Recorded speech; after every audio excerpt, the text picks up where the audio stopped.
Jadi saya harus lari ke sana. Saya harus lari ke sana, jalan ke sana untuk menyeberangi air terjun ini. Ini cukup panas. Ini asap ini bukan asap dingin, bukan asap kabut. Tapi ini asap dari air panas belerang. Terus di sini ngalir, kalau saya sentuh ini panas sekali. Halo guys, dukung terus channel ini dengan like, comment, and subscribe agar kalian mendapatkan konten-konten menarik lainnya. Jumpa lagi dengan saya Maulana. Saya Adit. Bro.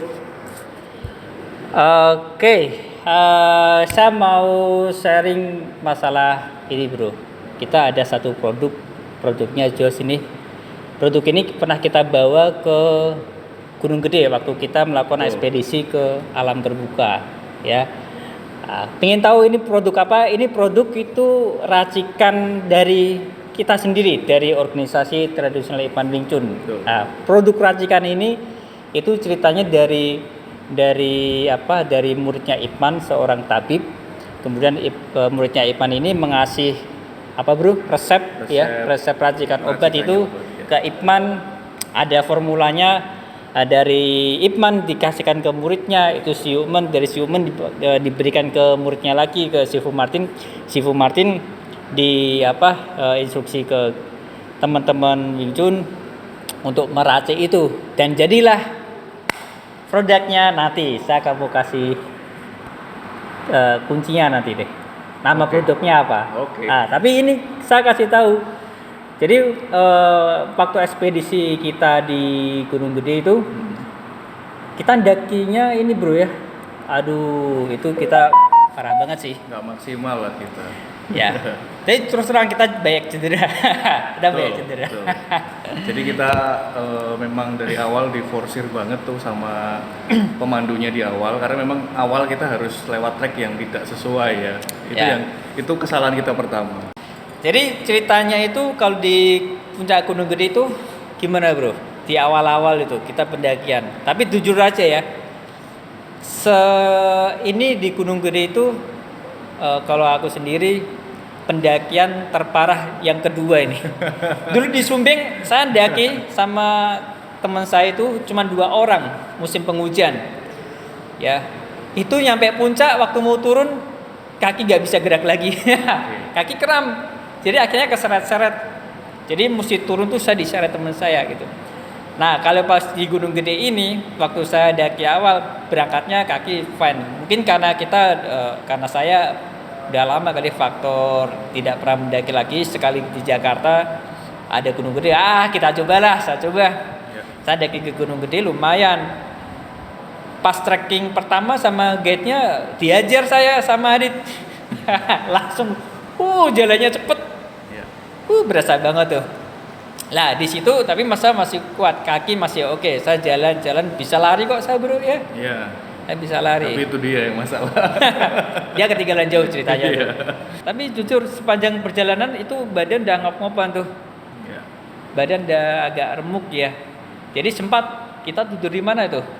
Ya ada pos awal pertama kali tidur, habis itu setelah di Ciberem, setelah ada terjun Ciberem tidur lagi.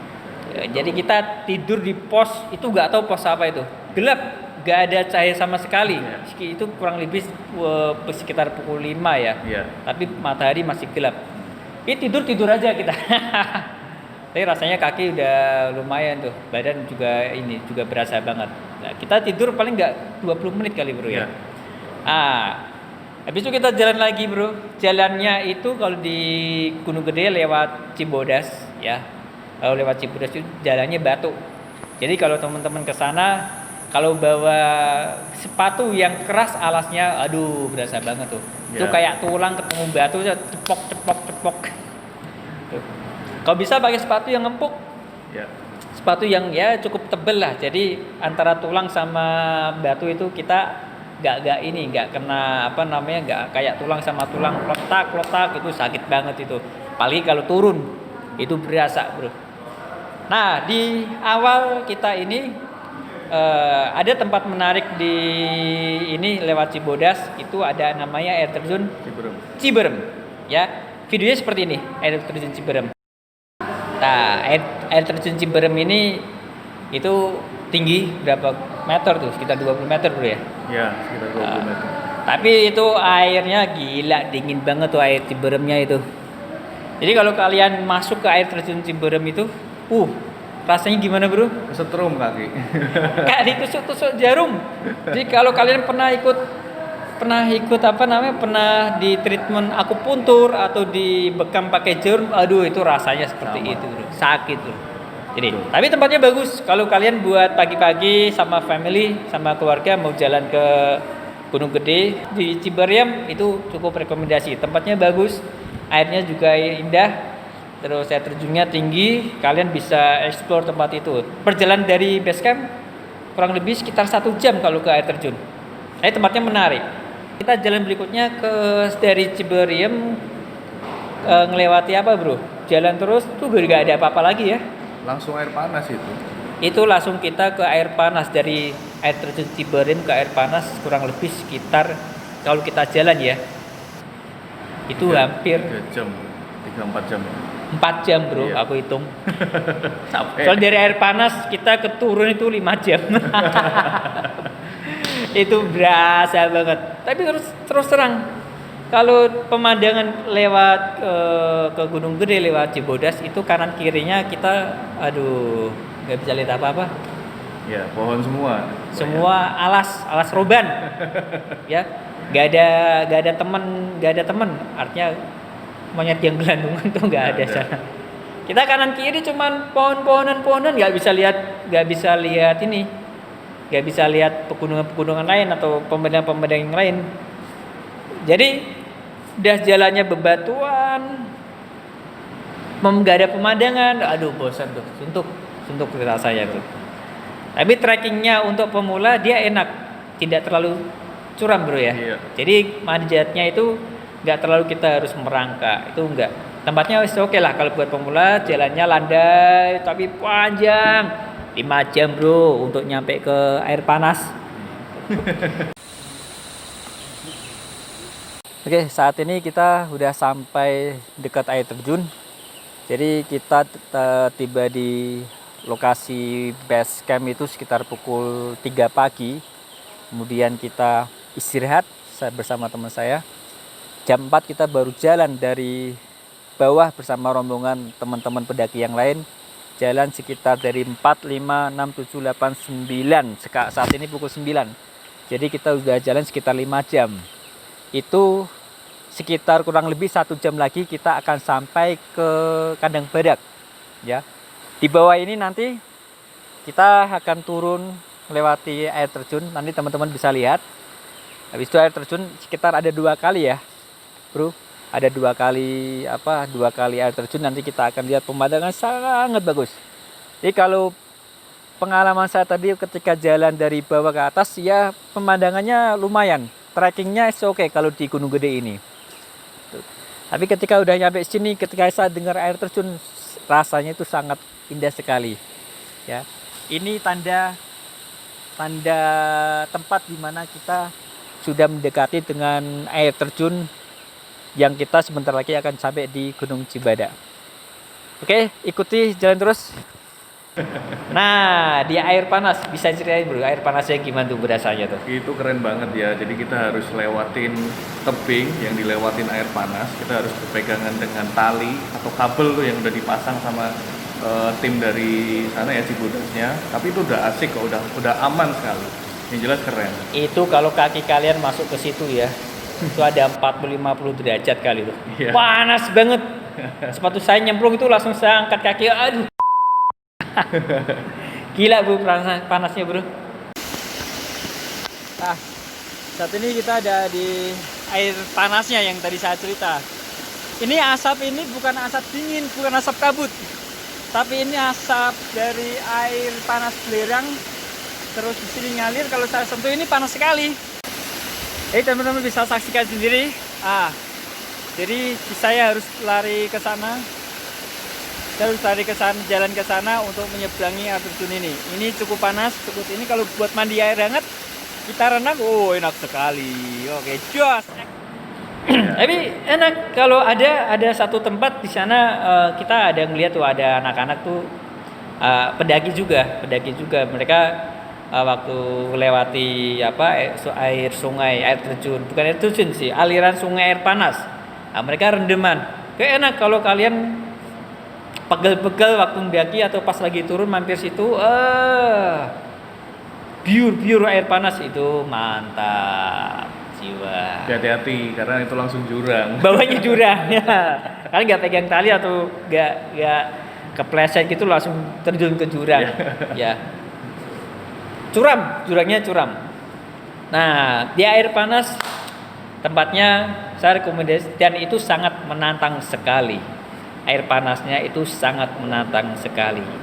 Ya, berasa sekali. Kalian harus memegang tali, harus melihatin setapak demi setapak itu bebatuan, airnya yang begitu panas. Biarpun itu suhunya kita sekitar berapa bro? 2000 di atas permukaan laut ya? Itu segitu ya? Sekitar 2300 lah. Ya, base camp aja 1500 ya. MPDL. MDPL. Meter dari permukaan laut. MDPL. Ya. MDPL susah kan? Base campnya aja 1500. Kalau di air panasnya sekitar 2000 meter ya. Iya. Sekarang udah di air panas, kita sudah berjalan sekitar 4 jam dari base camp. Sekarang ketinggian sudah sampai 2213 pukul 9.42. Setelah ini kita akan menuju air terjun selanjutnya. Habis itu nanti kita akan menuju kandang badak. Itu suhunya paling 19. Ya. Tapi air panasnya masih berasa panas banget. Air panas, kemudian kita jalan lagi. Itu ada air terjun air ini ya, Curug ya, Curug iya, 2 ya. Kecil, lupa namanya tuh. Ada lagi. Ada namanya Curug. Jadi curugnya nggak tinggi, tapi pemandangannya bagus bro. Enak untuk memanjakan mata. Tuh. Halo. Kita sudah sampai ke air terjun yang kedua. Sebetulnya air terjun yang ketiga. Yang pertama Ciberem, yang tadi yang sangat panas. Yang sekarang, ini air terjun yang ketiganya. Jadi air terjunnya tidak terlalu tinggi, tidak terlalu deras, tapi karena perjalanan tadi kita hanya memandang batu, memandang pohon, memandang pemandangan yang tanpa ada sinar matahari, tapi ini cukup memanjakan mata. Jadi kalian coba, labirinya sangat cantik. Kalau kalian mau lihat, kelihatannya kecil, tapi ketika dilihat mata secara langsung, ini luar biasa. Tuh. Nah, kita dari mana bro? Dari air panas itu, kemudian kita ke Terakhir. Belum. Kita di tadi yang disebut Adit, kandang batu. Di kandang batu ini buat teman-teman pendaki yang kemalaman atau letih, mungkin ada yang cedera atau teman-teman yang masih pemula kecapean dulu ya. Bisa jadikan Tenda di situ. Bisa bikin tenda di situ atau kehujanan bikin tenda di situ. Setelah tadi kita melewati air terjun yang panas tadi yang berasap-asap itu. Sekarang kita sudah sampai di kandang batu. Kandang batu ini adalah tempat persinggahan kita sebelum kita sampai pada air terjun yang kedua. Paling sekitar nggak nyampe 15 menit kita akan sampai ke air terjun kedua. Ya. Jadi kalau teman-teman pendaki sedang capek, letih, terutama yang perempuan ataupun yang pemula, jangan paksakan diri, Anda bisa beristirahat di kandang batu untuk sesaat, kemudian melanjutkan perjalanan lagi. Tempatnya luas, banyak batu-batuan, dan tertutup sama rerindangan pohon, jadi anginnya nggak terlalu kencang, cukup enak sih itu. Ya, di kandang batu. Cuman nggak ada mata air ya di kandang batu ya. Ya, kalian mesti stok air dari bawah aja. Itu. By the way, kita stoknya apa aja bro ya? Kemarin kita bawa. Saya cuma bawa 1 botol minum. Kamu berapa bro? Saya 1,5 ya, 1 botol. Dia 1,5 botol minum. Botol dibawa sendiri. Itu logistiknya apa? Kita makanan beng-beng. Beng-beng 1 bungkus isi berapa? Isi 10 yang isi 10 kecil. Ya. Terus sama makanan micin lah kita makan. Apa gimana gitu. Okay. Ya, makanan micin kita bawa, cuman itu logistik kita. Tapi kita sarankan buat teman-teman yang mendaki itu sebisa mungkin perbanyak logistiknya. Jangan sampai kehabisan logistik di jalan. Nah, kita dari kandang batu jalan lagi bro ke atas itu sekitar 1 jam ya. Di Kandang Batu kita jalan ke Kandang Badak. Kandang Badak itu adalah tempat terakhir istirahatan lah bahasa saya. Di situ tempatnya luas buat mendirikan kemah, tenda. Jadi kalau mau mendaki ke puncaknya itu berapa jam lagi ya? Bisa 3 jam. Bisa 3 jam lagi ya? 3 jam lagi. Itu dari Kandang Badak, Bro? Betul. 3 jam? 3 jam. Kita aja dari Kandang Badak, Kandang Badak. Bayangin kita dari pagi jam 4 baru nyampe Kandang Badak jam 12 siang. Berapa jam kita jalan? Oke, kita udah nyampe di Kandang Badak jam berapa ini, Bro? Jam 12 lebih 12. Ya, kalau tepatnya jam 12 tadi, 11.54 kita nyampe di sini. Jadi jalan dari air terjun kedua ke sini sekitar 2 jam karena kita tadi ada sedikit masalah ya, cedera di kaki, jadi nggak bisa cepet kayak yang tadi kita berangkat dari base camp sampai di mana, di air terjun yang kedua seperti itu.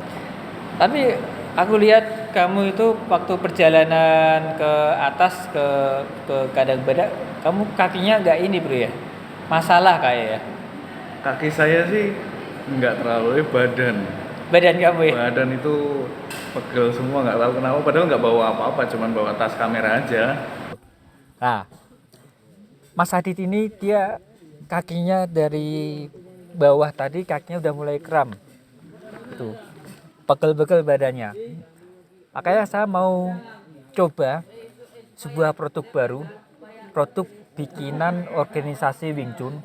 Nah, produk ini adalah produk peninggalan atau warisan dari Ip Man.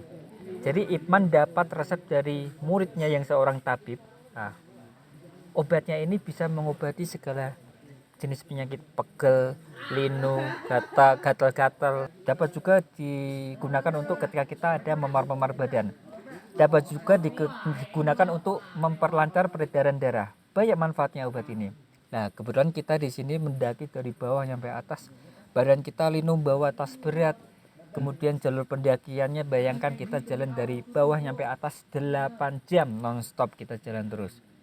Nah, maka kita akan coba apakah obat ini sangat manjur. Kita nanti minta testimoni Mas Adit dan saya mau juga pakai.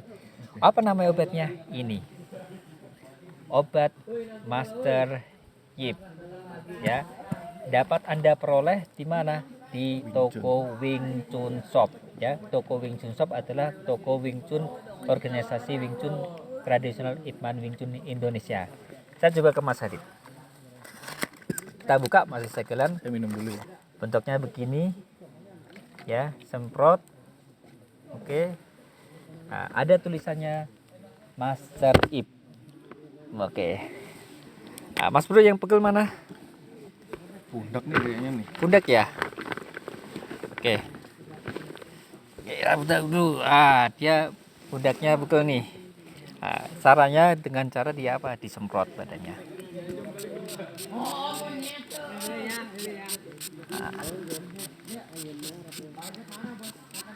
Nah, ini gunanya untuk merelaksasikan otot yang tegang karena kita tadi mendaki. Kemudian untuk memperlancar peredaran darah. Kemudian untuk meregangkan otot-otot. Kemudian untuk apalagi Mas Bro? Agar lebih rileks lagi gitu. Rasanya apa nih? Dingin. Cool. Ya, tidak panas, rasanya dingin. Cool. Nah, ini kita semprot, kemudian kita diamkan sambil dia nanti Mas Aditnya tidur. Nah, ini nanti badannya akan berasa lebih rileks, lebih enak gitu. Nah, gimana Bro? Mantap. Nah, saya juga mau coba. Di kaki saya tadi kakinya kram, terus kaki saya nggak bisa jalan. Makanya saya agak ini mulai kram-kram banget ini, agak kaku semua badan. Saya coba semprot dengan punya Master Yip. Nah, seperti ini semprotnya. Nah, ini. Rasanya dingin. Aromanya obat yang kak jamu, aromanya jamu-jamu segar. Enak. Nah, kemudian di pundak saya ini tadi saya juga ada saraf kejepit di pinggang ya. Biasanya kalau saraf jepit Dulu sebelum obat racikan Mas Rip ini dikomersilkan, saya pernah coba juga bikinan dari rekan saya, dari resepnya Mas Rip juga. Jadi ketika saya sarap kejepit kemudian disemprot seperti ini, dia bisa relaksasi, ototnya akan mulai mengendur sendiri. Ini rasanya dingin.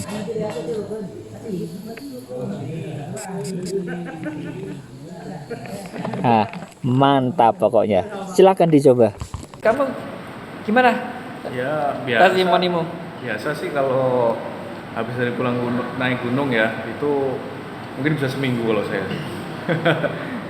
itu biasa di kaki yang paling berat, jadi kayak turun tangga, naik tangga itu pasti nanti lebih berat karena bukan beratnya karena sakit ya, tapi nyeri di ototnya itu berasa. Nah, cuman begitu dengan dibantu sama obat yang ini, Master Rip ini, itu cuman 2 sampai 3 hari sih kalau saya 2 sampai 3 hari udah cukup. Jadi coba produknya Master Rip. Kalau kalian minat produk Master Rip, silakan cek di Facebooknya atau IG-nya Wing Chun Shop ya. websitenya Wing Chun Shop. Itu koperasinya Tradisional Ippan Wing Chun Indonesia. Ya, produknya oke, kalian bisa coba. Cocok buat orang tua, cocok buat anak-anak, cocok buat perempuan, cocok buat anak muda yang beraktivitas di luar, yang suka main outdoor. Itu bagus buat keselio, pegelinu, lebam-lebam. Biasanya kita gunakan buat teman-teman Wing Chun yang latihan. Nah, kalau teman-teman yang lainnya mau pakai buat aktivitas, misalnya ada yang main tenis, main badminton, main apa, bisa pakai produk itu. Jos bro. Jadi saya akhirnya di ekspedisi saya sama Adit, kita mentok sampai kandang badak. Dari kandang badak sekitar pukul 1, saya lihat Adit dah agak ngep-ngepan badannya, terus saya sendiri dah wah gak ada stok lagi nih, dan akhirnya memutuskan turun. Oke, ini udah pukul berapa bro? 13.24. 13.24, hampir setengah 2 lah. Jadi kita ada kendala kita, logistik kita udah habis, tinggal sisa air botol 1 dibagi 2, terus tinggal snack kecil beng-beng itu cuma 2 biji ya. Jadi kita agak beresiko untuk mendaki ke puncak Gunung Gede. Jadi kita sepakat memutuskan untuk tidak mendaki ke puncak Gunung Gede. Betul. Jadi kita harus turun. Jadi saya saranin buat para pendaki, teman-teman pendaki, terutama yang pemula, jika mendaki gunung terus persediaan logistik kita terbatas, jangan paksakan diri untuk mentang-mentang bisa nyampe puncak padahal tinggal 1 jam lagi atau 1,5 jam lagi bisa nyampe puncak, kemudian kita paksakan ke sana tanpa perbekalan logistik yang cukup. Itu berbahaya. Nah, mending turun ya. Jadi saya memutuskan sama Mas Aditya untuk turun kembali ke base camp. Salam ekspedisi.